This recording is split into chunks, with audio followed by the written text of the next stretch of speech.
Welcome to A Fork in Time, the alternate history podcast.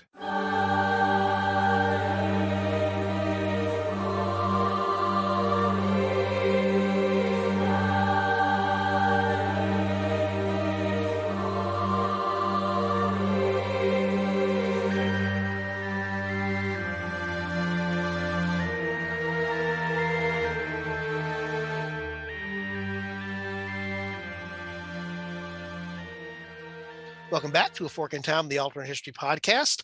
When I say welcome back here, for us, it's just been a few moments since we last recorded the episode of The Room Where It Happened that you listened to. But for you, it may have been a couple of days or who knows how much longer. But I have the same cast of characters. We had someone join us during The Room Where It Happened, room number 8, and that was Robert. So Robert, I'm going to say hi to you first because we didn't get to acknowledge you on the other episode for The Room. But good to have you here for this particular episode of AFIT. Thank you, Don. Great to be here with everybody. And the rest of the normal crew, we are really missing, and I mean really missing. I just want to shout out to him now. He's in an airport or a plane somewhere. Eric Rush could not be part of our recording tonight, and it's got to be killing Eric. So we will give him a lot more latitude and a lot more room in subsequent episodes because he will need to be making up for lost time. But I do have Alexis, Chris, and Eric Bond. Part of our dueling two-headed Erics here. So we've got Eric covered. We just don't have both of our Erics here. And of course, we're joined by Dr. Beau Breslin, who tells us it's okay to call him Beau. So we're being informal because he said that is okay. And as we mentioned on The Room Where It Happened, the concept came from Beau reaching out, but also because of the book that he's written. But if you could just give us the quick 30-second to 1 minute thumbnail for those that may not have heard the other episode about what your book is about in the area of the idea of a generational constitution, a constitution for the living. Yeah, so thanks, Don, and thanks again for having me on the podcast. The book takes a simple premise that Jefferson thought that constitutions ought to be written every generation, and that it was kind of tyrannical to have a constitution govern a current people, a constitution written by a past generation govern current people. And he argued that the earth belongs to the living, his very famous phrase. And so that each generation ought to write its own constitution. For him, that meant every 19 years. My book is a simple counterfactual, right? What would those constitutions have looked like if Jefferson had won that debate? And I just have 5 constitutions: 1825, 1863, 1903, 1953, and 2022. And I just imagine us living in a Jeffersonian world in which generations write new constitutions more frequently than we currently have. And that exists because that was part of what was agreed in the 1787. This is what we are going to do. So it's not a question of are we going to do it, although that is an interesting premise for the 1863, given what's going on, is are we really going to do this? And we'll get there in a future episode. But the idea that this is how the American constitutional democratic republic, this is how it works. This is what was there from the founding document that we already agreed upon. This is how we're going forward. Where this will act a lot like A Fork in Time, which is why I think it's a great thing, and I'm glad Beau reached out to us. It's what we do all the time. Imagine these counterfactuals, these what ifs, and Beau's done that here in his book. What's going to be a little bit different here is we're going to have, to the extent that he's participating, I'm going to ask Beau to set up the things that are there, sort of set up what's different again, because the what if here is not going to be the thing of the idea of the one event changes. It's going to be the what if is that we actually are having this thing, and what does that mean? So it's going to be a little bit different there. So when you were thinking about the 1825 convention for the book, Beau, when I mentioned this on The Room Where It Happened, one of the things I love about the book is how you bring the perspective of the players or a personality, or told from almost the point of view of that person and how they're engaging things. What was running through your head as you drew up on 1825, realizing that was how the math was going to guide things for you? Well, the first and most obvious one, Don, is the 1824 election, right? So the presidential election, John Quincy Adams emerges as the president, despite the fact that he doesn't get the largest sum of electoral votes.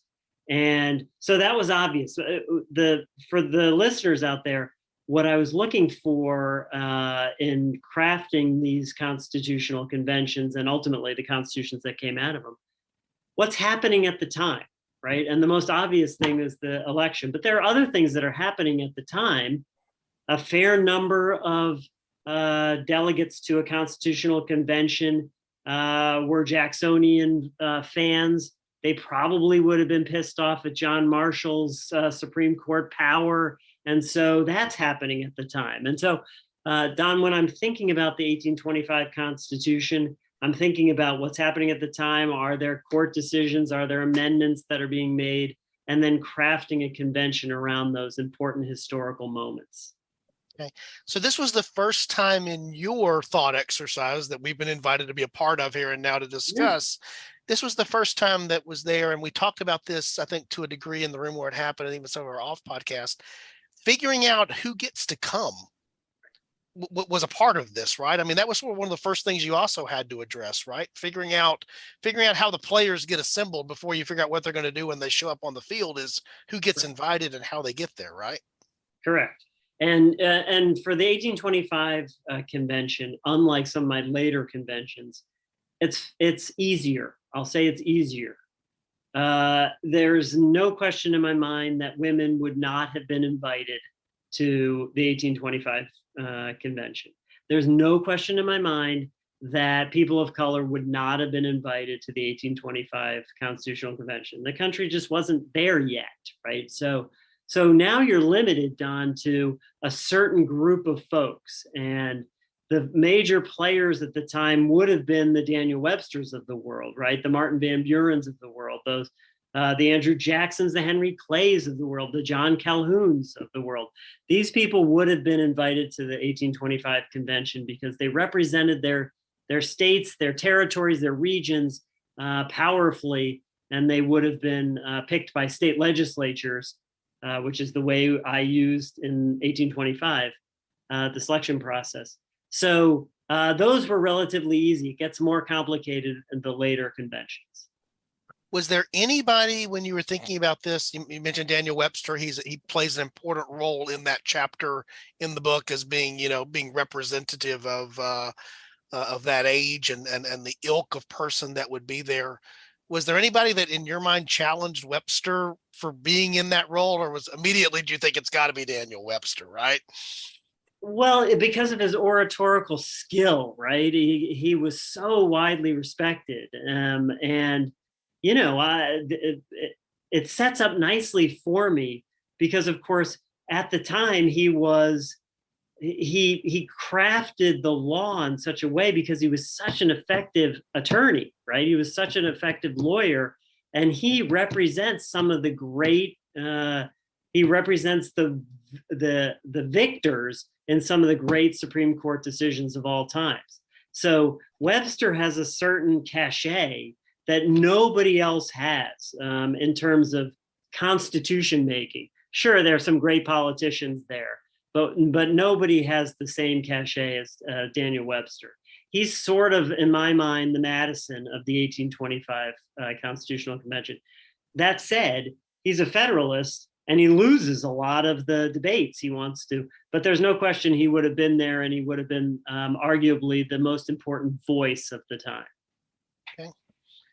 So in your version of the Cliff Notes version, which nobody should ever use those, no respectable professor wants that to be what's happening, obviously, right. Is what are the major things that come out of your 1825 convention? And that's what I'd like to have the panel here sort of chase down is, okay, once you get that, how does that, what we do all the time on A Fork in Time, how does that influence, the subsequent years that we see? We talked about this actually right before we started recording, sort of setting our ground rules, our convention for how this was going to work, because what you do in the book is you build successively upon those things.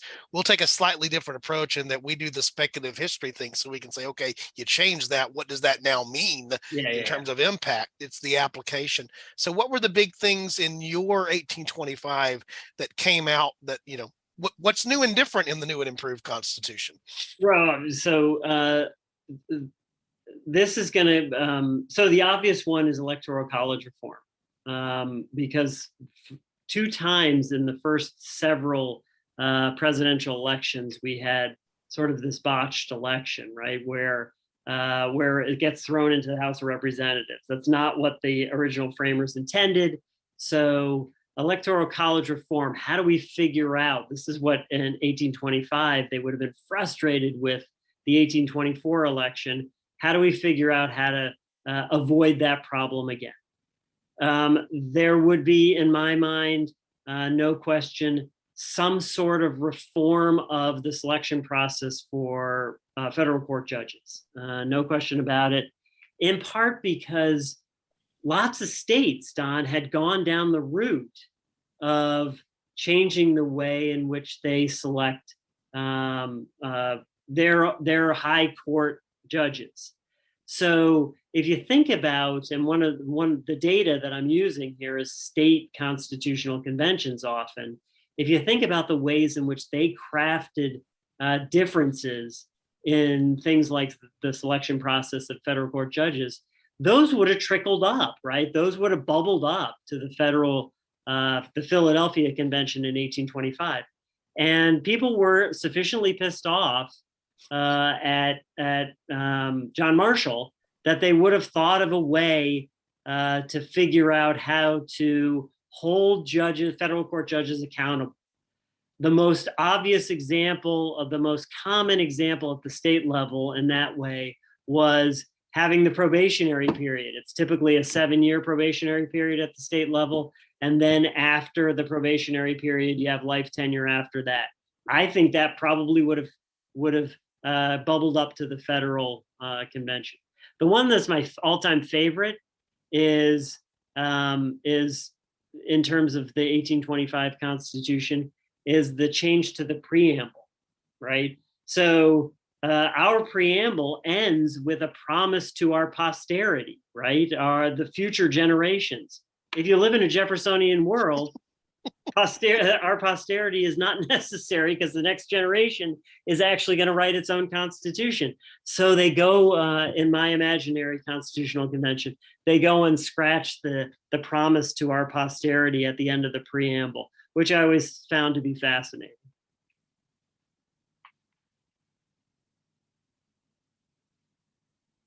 Pregnant pause. Don trying to not talk as much on this episode as he did on the last one. So anybody jump in that has something. Rock in my head now. Mm-hmm.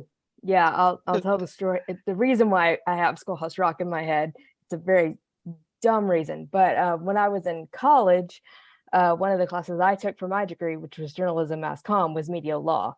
Yeah. And the very first day of class, my professor, who also happened to be my advisor, she said, I will give anybody 10 points on their final grade if they can recite the preamble to the Constitution. And I did it immediately. I raised my hand and I said, I can do it right now. Thank you, ABC Schoolhouse Rock. Schoolhouse Rock, exactly. Which her parents imposed upon her. So, and I have them on DVD, so I will post them on my future children. Yeah. But after I did it, imagine a DVD player when that comes around. I just saying, digitize those right digitize now. Okay? Digitize too, now, it's right? fine. YouTube exists too. They're there too. Yeah. But after I did it, because of course I didn't sing it, I just recited it. But everybody in the class was like, how did you do that? So I immediately took out my phone and I played the video of Schoolhouse Rock. So I just, in my head, I immediately went, well, that just ruined Schoolhouse Rock for me because Well, sorry, dumb thing, but you know, and this is how Beau has now messed up everything, because now you'd actually have to put into your YouTube search, original preamble, 1825 preamble. You'd have to actually specify which one it is in order to get there. I was struck by that too, Beau, when I read the thinking of, because we rely upon that posterity thing a lot in the way we think about the Constitution today. It's a living document designed for the posterity. But to your point, it's moot because we're going to come back around to do this in 19 years or whatever number of years. When you thought about that, when you just mentioned that now, do you think over time, and I think I saw this a little bit as I read through the book, the concept of each of these constitutional conventions, yes, it's important. It's a watershed moment of this generation, but this idea of, if we mess it up, somebody else will come along and fix it, right? Kind of thing. Or do you think it would carry the same weight all the way through by the time you get to the 5th, 6th, 7th, 8th 20th iteration. I mean, is there something about that absence of posterity that we talked about this, I guess, in the room where it happened episode as well, about how you think about the founders if you have a new generation of quote unquote revisers every time you come around to it? Yeah, I mean, that's a fascinating question too. Don, I'd say the answer to that question is, I think over time it would become routine, right? The notion of constitutional reform, constitutional change would become routine. And what is most fascinating in all of this is, what's the role of amendments between the conventions? So, in 1820, do you wait? Hey, we're doing it in 10 years. We just wait. Yeah, exactly. In 1825, they're guessing that, okay, the next one's going to be roughly 1863. Is there something that happens in 1840 that you've got to resolve quickly, or do you sit there and wait? I draft some or craft some stories in which they waited, because you want to, in a convention, you want to think holistically, right? It's hard to do piecemeal amending in order to fix a problem, recognizing it may create a problem down the road. So I think there would be a routinization of the convention making process. I think the founders in 1825 would have not had the cachet that the 1787 founders had, simply because it was the second one. It was, kind of happening. But I also think the amendment process would be very different. And one of the things that's tragic is we've only had 27 amendments, 10 of which happened in the first couple of years. So the amendment process, I think, has been a real disaster for the Constitutional Convention. And I think they would have changed that pretty quickly early on. To make it easier or more frequent in some way. Yeah, the number of, if you think about our only models, our only examples of constitutional conventions and amendments outside of the federal one is states. There have been 155-ish state constitutional conventions since 1787. Some have had a lot, right? Louisiana's had 10 or 12. Some have only had one, but there have been 155. There have been close to 10,000 amendments proposed over the course of, and hundreds that have been passed in these state constitutions, mostly because the bar for amending a state constitution is not as high as the federal constitution is. And so I think they would have lowered the bar because amendments would have taken on a different role in a Jeffersonian world. I was going to comment that our home state, mine and Don's home state of Texas, probably contributed about half of those 10,000. Right. Right. It seems like every election we're doing at least 10.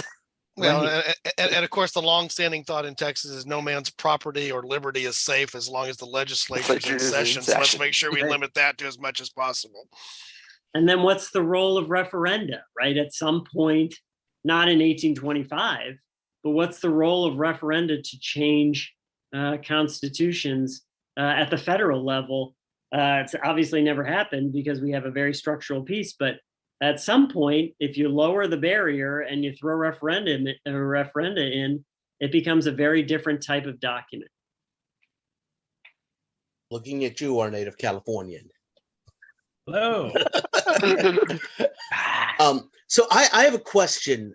You mentioned there's going to be a change. Let's start getting into the nitty gritty of what's going to happen here. So we change the electoral college. Yeah. Do we go to popular vote? What is that change? No. So in 1825, they would not have thought popular vote would have been they're still thinking, Chris, mostly about sort of this elitist propertied male voter. And so they're not yet there. What I argue is, there's this Jacksonian populism happening at the same time. This notion that, he's sort of the Federalist idea has faded, and the Jeffersonian Republican ideas have kind of taken over, and Jackson is their leader. They would have likely wanted to strip a lot of the power from state legislatures in terms of selecting electors, right? And so make it more popular, but still keeping electors in place. That, I think, is the iteration in 1825. I think by the 21st century, the Electoral College goes away, but not in 1825 or 1863, 1903 or 1953. Definitely by our current situation, I think the Electoral College completely goes away, modified in 1825. So in 1825, do they basically change the, if you win a state, you get all of it rule, that the electors are getting split up among the states? Yeah. Yeah. That kind of sets more of a populist opinion about it without at the same time going to a popular vote. Robert, I don't think that there's any chance that they would have thought about eliminating the unit rule at that time. I do think that the unit rule ends up being eliminated, but not in 1825. And I think it is eliminated, and what is introduced is a congressional district rule of one electoral vote per congressional district, and then the winner of the state gets the 2 Senate votes. So we're all Nebraska all of a sudden, or something like that, right? Yeah, Nebraska or Maine, but not in 1825. Remember, the other thing to think about, which is super fun to think about, is constitutional framers, no matter when they are in history, are a conservative lot. And by conservative, I mean small c conservative, right? Most of them, depending on how many you have in the room, getting back to Don's question, like who's in the room, most people will gravitate to the middle. So the idea that there would be radical, issues, concepts, and ideas that come out of a constitutional convention in 1825 is probably off the mark. I would have lost some credibility if I came up with an idea from the 21st century and imposed it on 1825. So I don't think there's reform to the Electoral College, but not the elimination of the Electoral College. There is reform to the judicial selection, but not the elimination of life tenure and fixed salaries once you get past the probationary period. These are a conservative group of people who will gravitate towards the middle, I think, in any constitutional convention, especially if you start to get a lot of folks in the room, like you have to in the 20th and 21st century. In 1825, lots of new states have been added.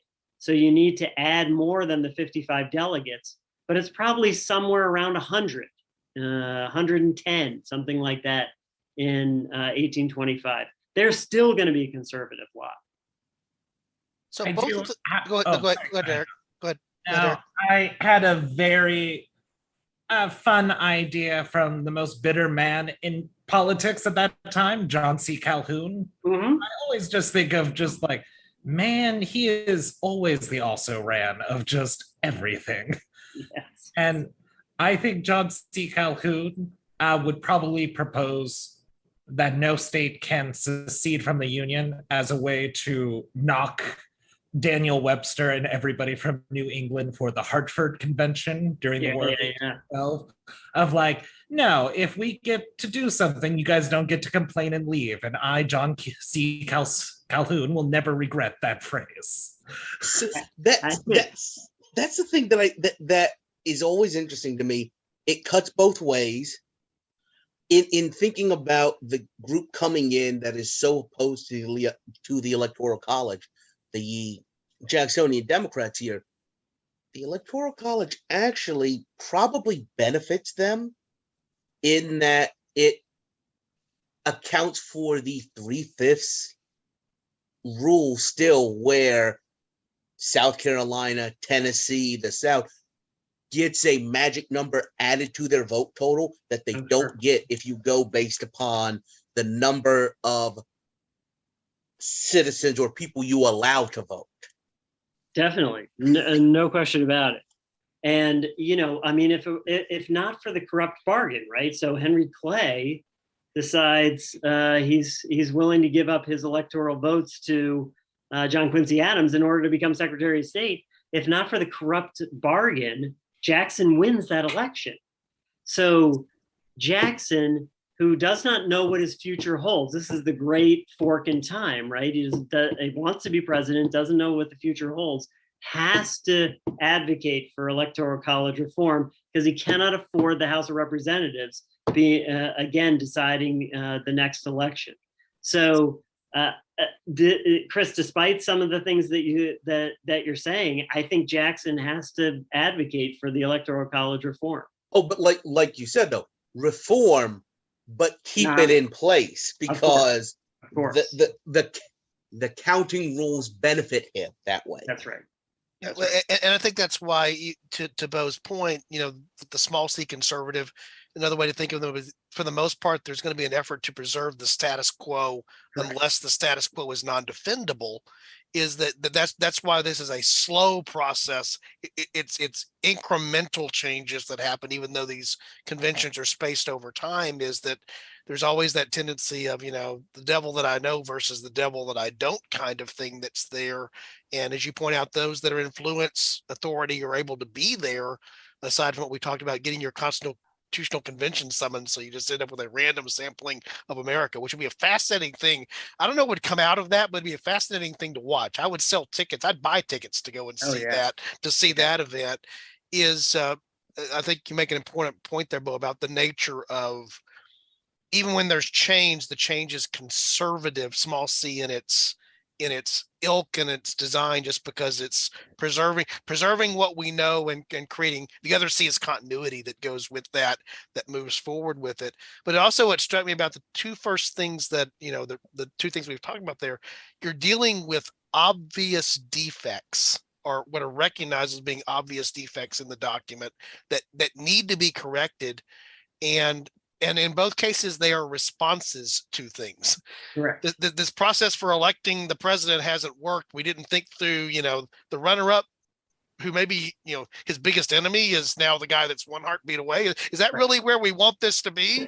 And then the other part being the idea of, I don't think any of the original founding fathers, in my mind, imagined the judiciary in the role that judiciary had very quickly assumed.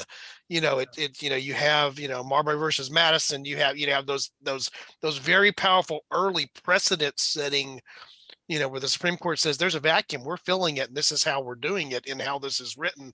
So that the judiciary part you talk about there is also responsive from both spectrums. We don't want activist judges in either direction. We want more of the status quo to be maintained. The a couple of quick things, John, in response to you.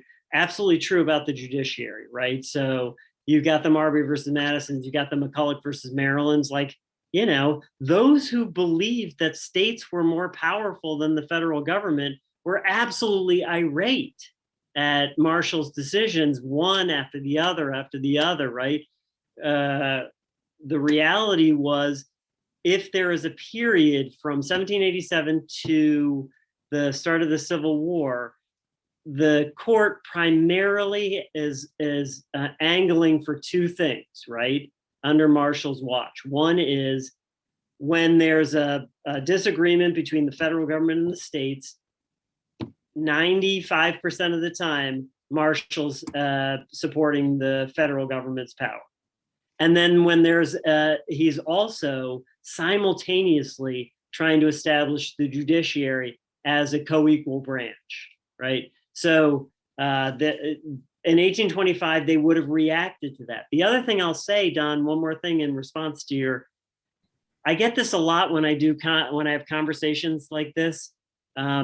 Would anybody have come to a constitutional convention with the Madisonian idea of scrapping completely the Constitution before and starting over from scratch? And the answer is no, right? In my opinion, because, and our evidence is, what state has a parliamentary system? None, right? So there are certain structural pieces that would have continued because most framers, regardless of when they are in time, are that small c conservative who want the small c continuity and will maintain the devil that they know.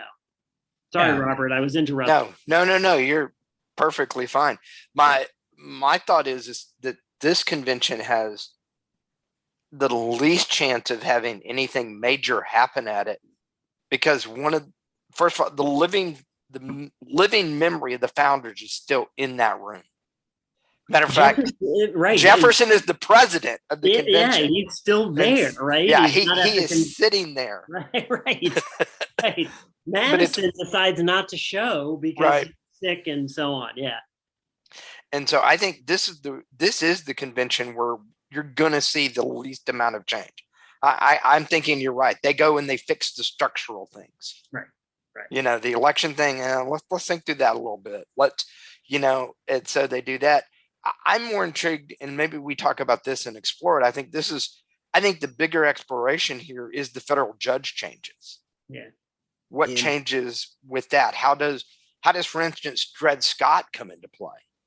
And more so, just to pinpoint it, at that 10-year review of a judge, is this is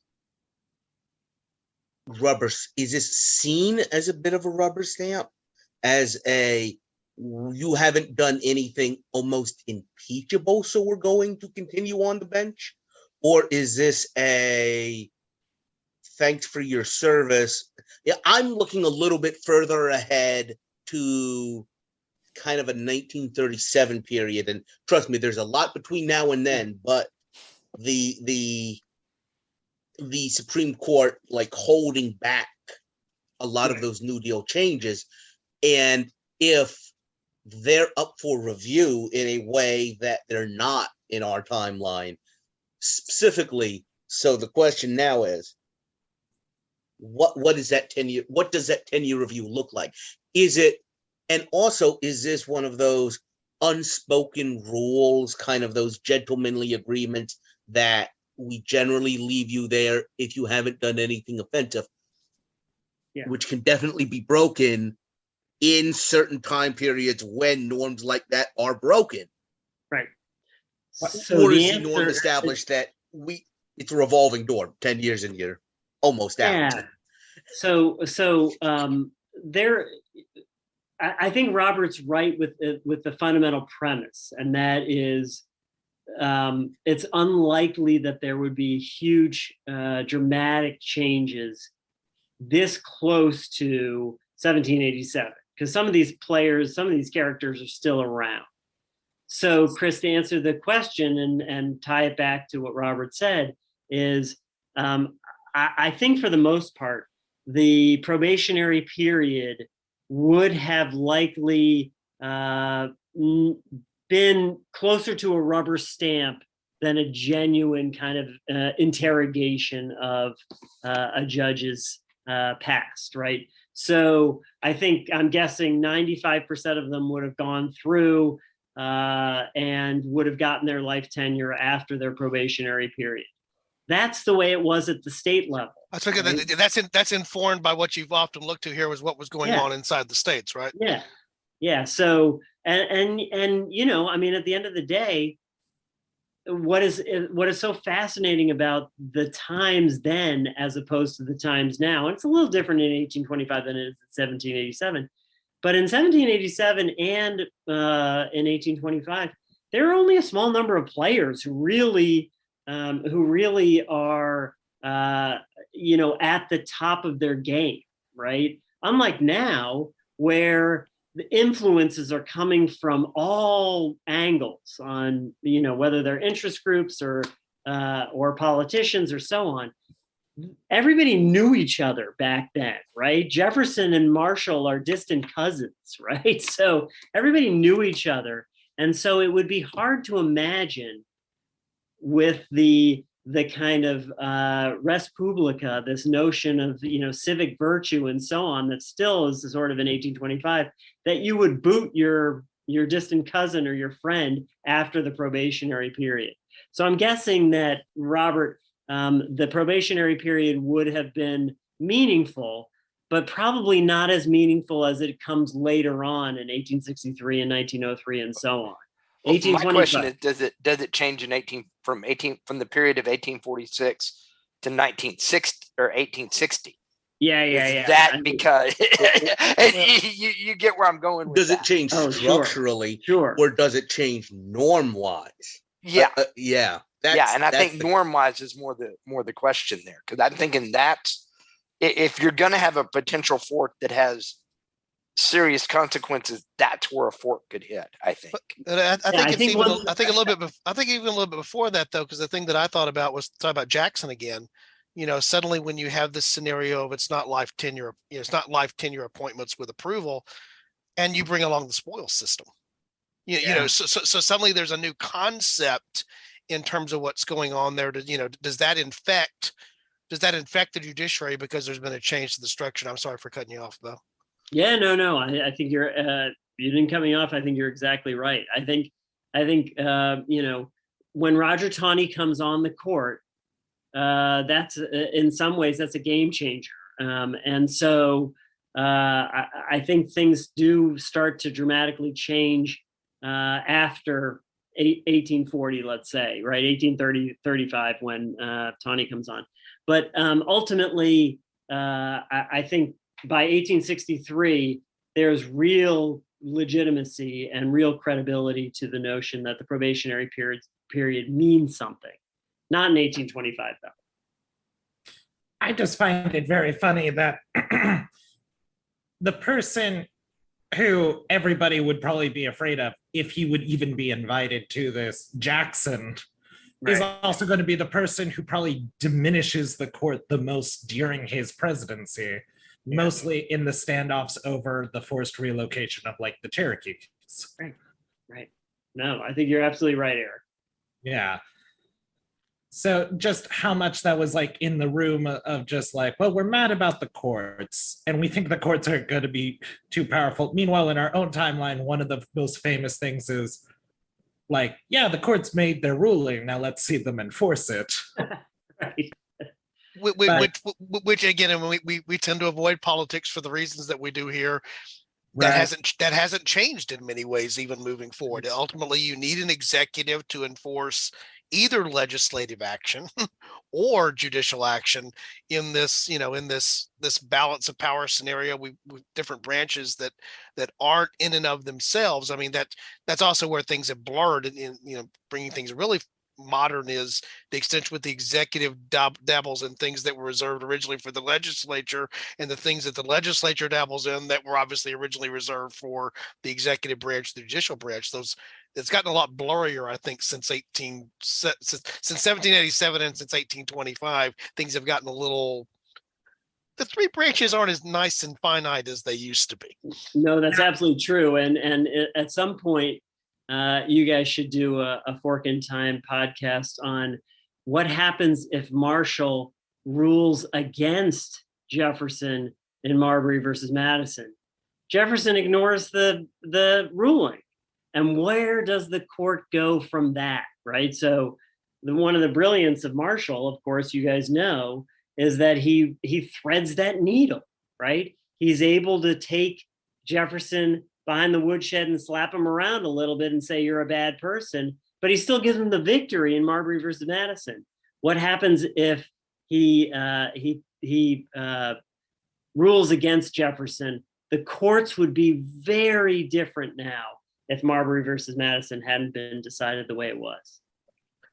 If I may ask just everybody here, do you think they would try to kind of fix the rules for the next generational constitution to where they say, okay, it needs to be conducted in such and such a way, to where they would write that in? Kind of like how we see the rules with the Pope, when that switches over, technically the previous pope can say anything they want for how the next one is determined, but until we get a chess match for the papacy, it's been kind of the same. Do we think this generation, to where they're considering the idea of like, oh, we might not be alive in 19 years to really like put our hand on the till here, should we try to put some rules that go against that Jeffersonian idea of like, well, maybe we keep 5 or 10 things that absolutely cannot be changed, or we strongly imply that they shouldn't?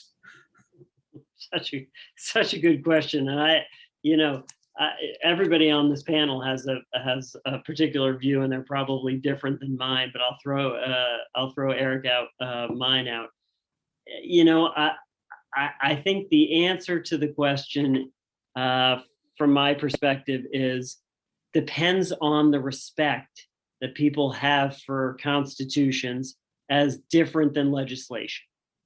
So if you have, and I think in 1825, enough of those framers would have had significant respect for the constitutional text as the ultimate law.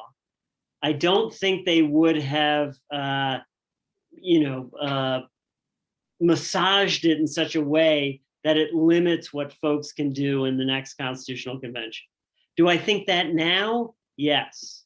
I do think today, if you had a constitutional convention, there would be attempts to limit. The other thing that's interesting is if you follow my storyline, right, that is each generation is characterized by the next generation comes based on the average life expectancy of an American citizen. There's no guarantee we'll even have a country to constitute in the 22nd century when the next constitution comes around, right? If global warming works the way it's working, we may not have a country anymore, or it might be a constitution that is multiple countries, like an international constitutional document. So the interesting thing is, in 1825, they weren't thinking like that. But as we developed this evolutionary historical speculative history, things changed so dramatically that, Eric, I think you're right. They put certain things in that limit what the next generation can do. I also think they think about this kind of transnational constitutional idea. Whether there's a constitution to a country to constitute in the future is another question. All of these are fascinating. This goes far afield of us sticking on 1825, but I'm going to use founder's prerogative here and go there, because what you did, this was one of the things I guess that was in my head, but I hadn't quite articulated it in my own head until you were just talking there, is that not a lot things have changed from 1787 to 1825. Mm-hmm. Technology is evolving. Mm-hmm. Other things are evolving. Philosophies evolving, thoughts evolving. The nation is evolving in terms of the westward expansion. The idea of manifest destiny is really starting to gain a footing, and it's going to predominate for another 50 or plus years. Back to Eric's point about the relocation of the people that were already there, because we got to get them moved so that we can go there. But the irony, I think, comes around as you talk about the longer life expectancies, by the way, as a result of technology. Right. So suddenly you have the counter back to that is, can we afford to go more than 5 to 10 years without doing this? Because so much is changing so quickly that you have to be, to me, one of the brilliances of the 1787 document is how we've, without formally amended it, how we've adapted it, by the way, through the courts doing that and interpreting what it means. Right. But, I guess my broader question here, and I know this goes afield from the 1825, but I think we'll come back to it in the others, is, would there come a point where somebody comes along that's a counter Jefferson that says it's not just once a generation, you've got to do this once every little bit of progress, and the progress is happening so fast, we almost have to have a continuous at some point constitutional convention. Would there be the pushback? Obviously not in 1825 to 1863, but do we reach that point? William Henry Harrison. It's William Henry Harrison. His inaugural speech was about how much he hated the Constitution, but he was going to play fair. And then he started a constitutional crisis in almost a very petty way by dying of sepsis. But it's William Henry Harrison, definitely. I'm putting all my money on it. And by the way, we have an episode about that, so that Eric was a part of. So, but if I'm going to get back to this idea of, do we kind of put things off limits? I think one of the interesting things about the American legal system, thank you, Alexis, is we so much base off of the old Brit. It's a unique blending of the of the English system of norm-based and this idea of we're going to write down some rules. And you talk about this in the book, that there's a certain amount of flexibility depending upon how it's written. Yep. And the American Constitution can survive because of the joining of that norm-based and that written system. And I think we don't ring fence certain things as long as, like I was saying earlier, those norms are respected. Yes. Once you start seeing understood norms go out the window, thinking about your 1953 Constitution, first thing you talk about there is presidential term limit. Because that norm went out the window, now we need to make a rule about it. That's right.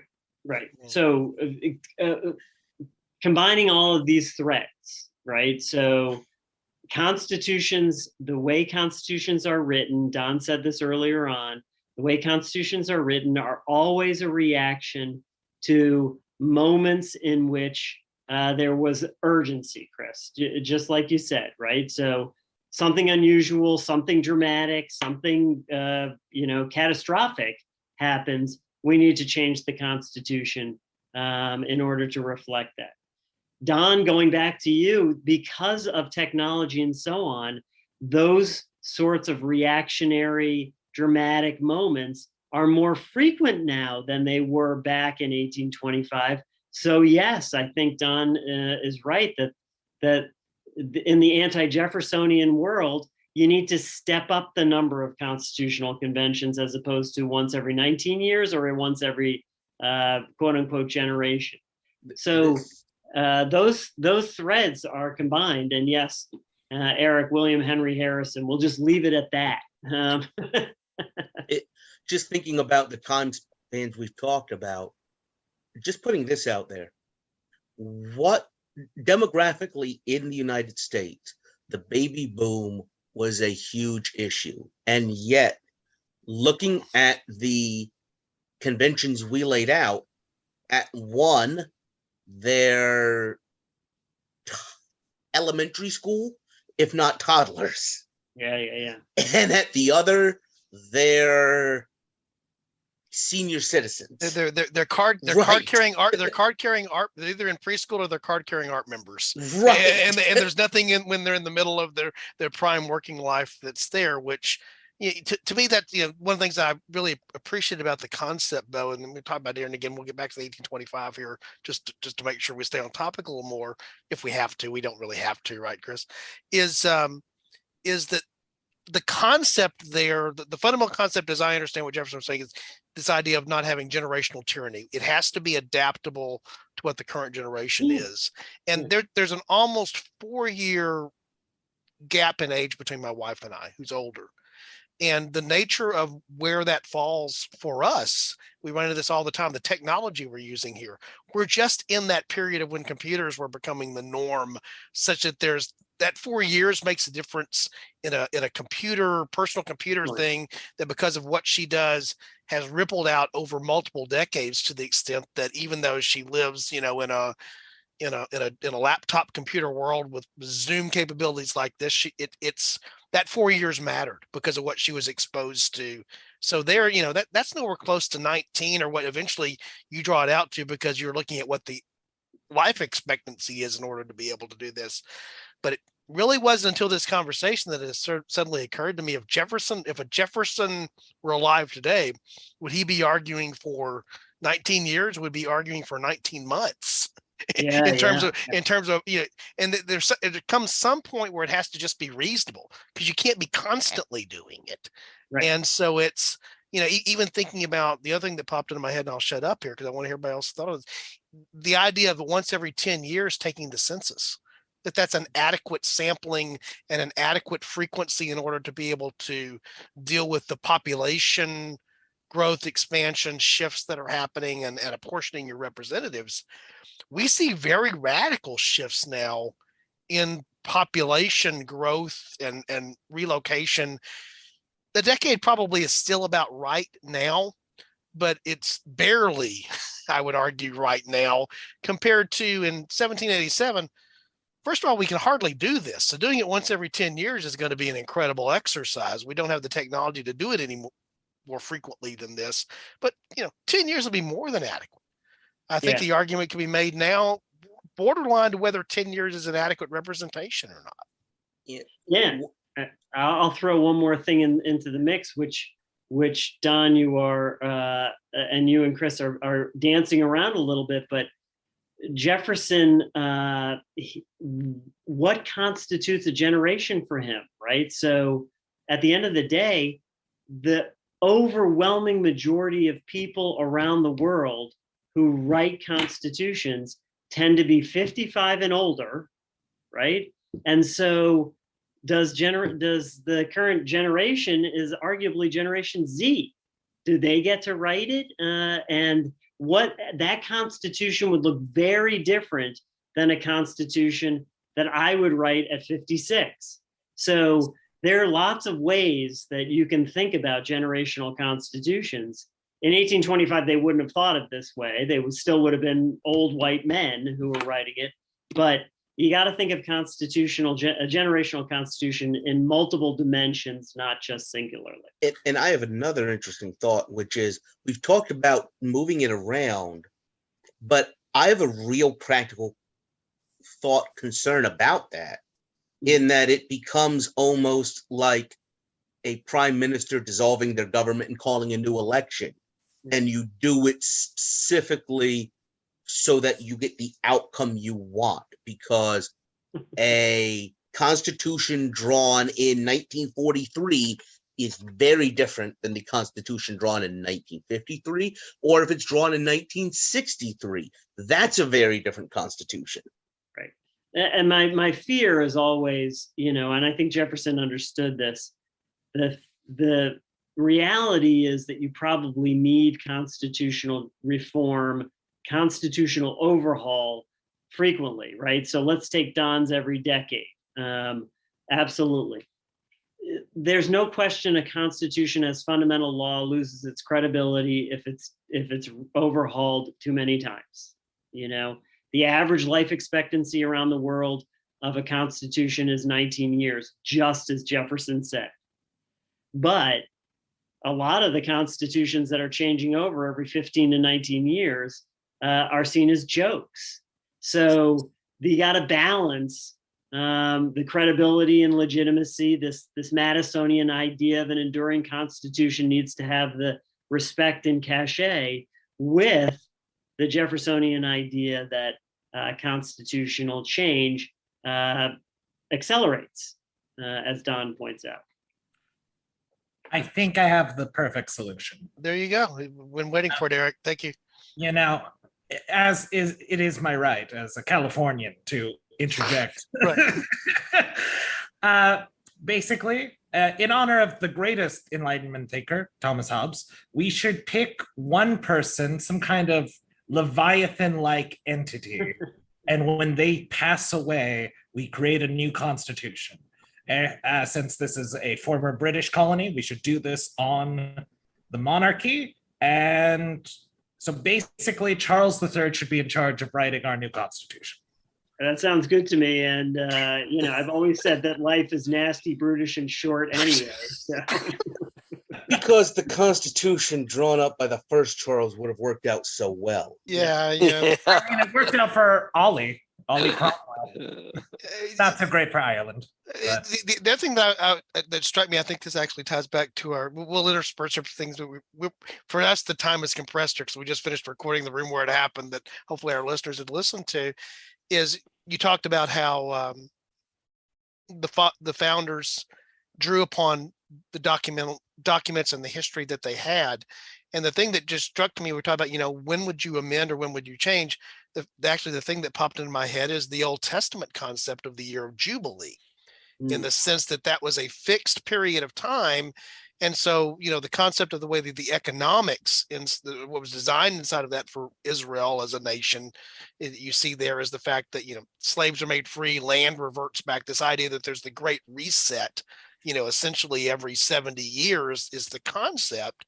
And I think if we did have this idea of we know when the next one's going to be, back to something that we talked about there, would you defer or wait on some things? And with the issue that I was bringing up with the urgency of how technology is changing or other things are adapting, if that's too long, that creates a negative tension. If it's so imminent, you get into this stalemate of nothing's going to happen for the next 2 years because, need to see what's going to happen at the Constitutional Convention. It's due to be in Atlanta. They won the bid this time, so there we go.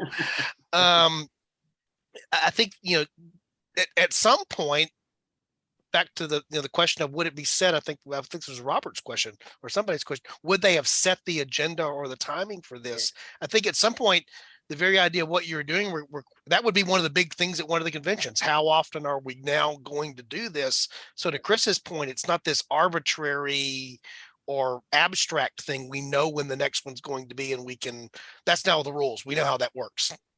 Given this was the time of the Second Great Awakening, I think the Book of Jubilees especially would be very popular at this time. But everyone's like, yes, this is great. But what I found interesting, Beau, is you took your conventions through, and I think this speaks to kind of what we're talking about, is the norms are pretty much observed from convention to convention. Right. Until that's a good issue, Robert. That they kind of pick the norms up, and they don't even break the secrecy one until like the 1903 one. 1903, yeah, is when they start breaking that one. But until then, it was really, they still met in Philadelphia or Boston in our one instance with the shades closed and no one knows what's going on. And they come together structurally. They come together and, okay, we have to have the committees that decide this and the committee that works on that. They pretty much followed the precedent set by the 1787 convention. And then I think even in this instance, in our fork for this convention, once again, living memory is still there. Right. And I'll throw two more things into the mix. What happens if you have an Articles of Confederation? Right? What happens in 1825 if the framers of the 1825 Constitution produce such a clunker that there's an urgency, right? There's an Annapolis Convention, and the Madisons of the world have to step up and say, this is not working, when there's already a projected forward Constitutional Convention 38 years later. And then the second thing is, a fair number of state constitutions were either not adopted after they were written or not ratified by the people. So what happens if you have a constitutional convention in 1825 and it's not ratified by the people? Do you go back in 10 years later? What's the rule? So some of these things are just fascinating to think about. I do think in 1825, Robert, that the norms would have been pretty almost exactly similar. There really is a respect for the 1787 framers by 1825. But then things start to peel away over time in terms of the conventions of a constitutional convention. But there are these other pieces that make this a fascinating exercise in speculative history. Well, I'm sorry, go ahead. Oh, I was just going to say, and with the hindsight, I think we definitely really should have had a reconvening of the Constitution in that year, because they're going to have, especially with Jackson, there will be so many constitutional crises, not just like, okay, so what happens if the vice president quits on the job so we have this national bank, is that constitutional? Right. No, absolutely true. Yeah. And I don't want to cut us off here, but I think that sort of where we are sets up well for the fact that we're coming back to this with another episode in the near term. And by the time we roll up to 1863, it's a little different than 1825 for a Indeed. lot of reasons. A lot has happened in that period of time, and now we are almost, we're approaching more being almost a century removed from the original exercise. There's an institutional memory, but not a living persona memory that's there in quite the same way. And I think that's as we work through this, and I'm excited about doing this as we do it over the coming weeks and months and the time frame that we lay out to do this. This was the slam dunk. This was the easy one, right? To some degree, Beau. yeah. I think when you wrote it, this was, Yeah. it was obvious what needed to be fixed. The two Yep. big things that were going to be there, whether you believe the 1825 changes forestalls or hastens the Civil War, so that you're not in the middle of the Civil War by the time you get to 1863, we will assume that we are. But it's a different exercise when we come back and revisit this again, even in this short period of time historically that happens between 1825 and 1863.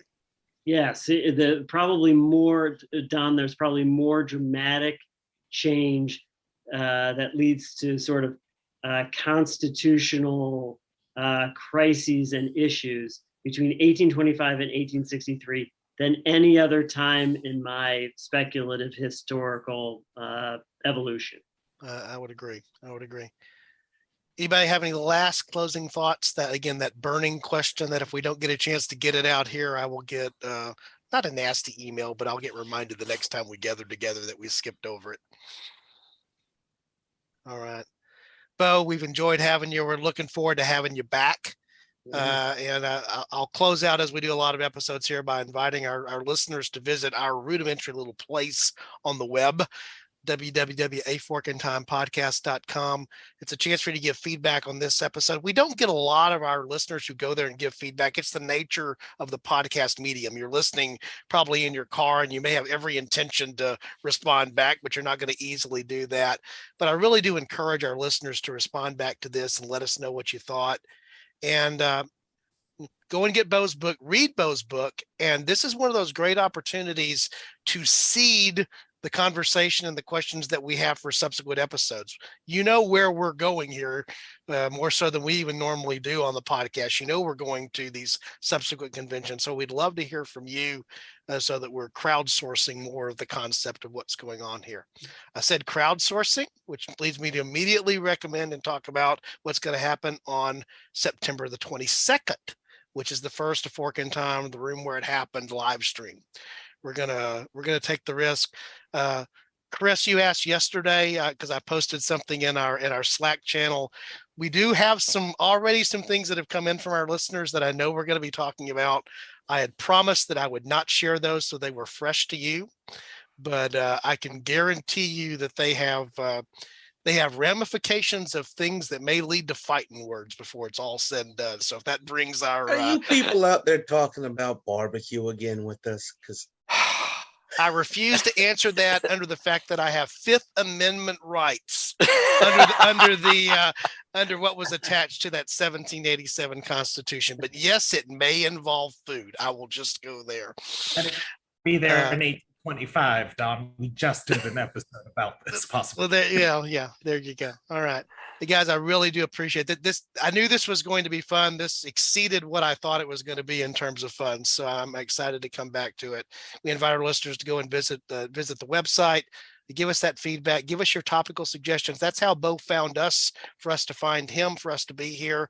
This is how the majority of the people that I see on the screen here, is that true? No, some of these people I knew before this, but a large number of the people that are part of this now as a result of this process. And as Alexis and I have said all along, one of the things we've enjoyed about this most is a community that we're building.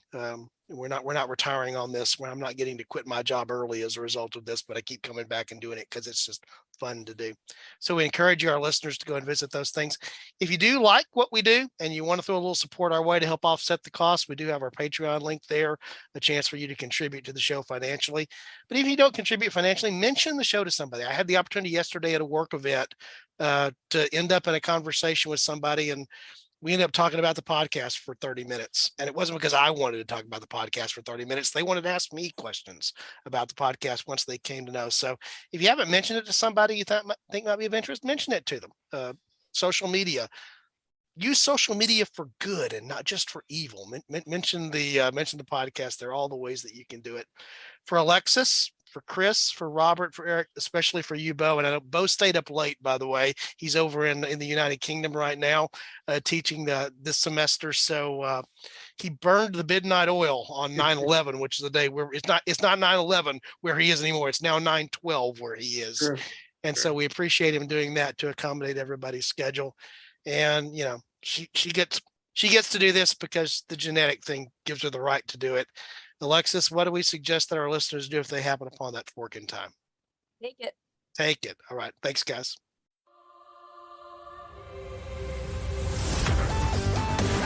Thanks for listening to A Fork in Time, the alternate history podcast. Learn more and provide feedback by visiting our website at www.aforkintimepodcast.com. Connect to us on Facebook at facebook.com/aforkintime or follow us on Twitter at AFIT Podcast. If you want to support the show financially, visit our Patreon page at patreon.com/aforkintime. We hope you will join us next time.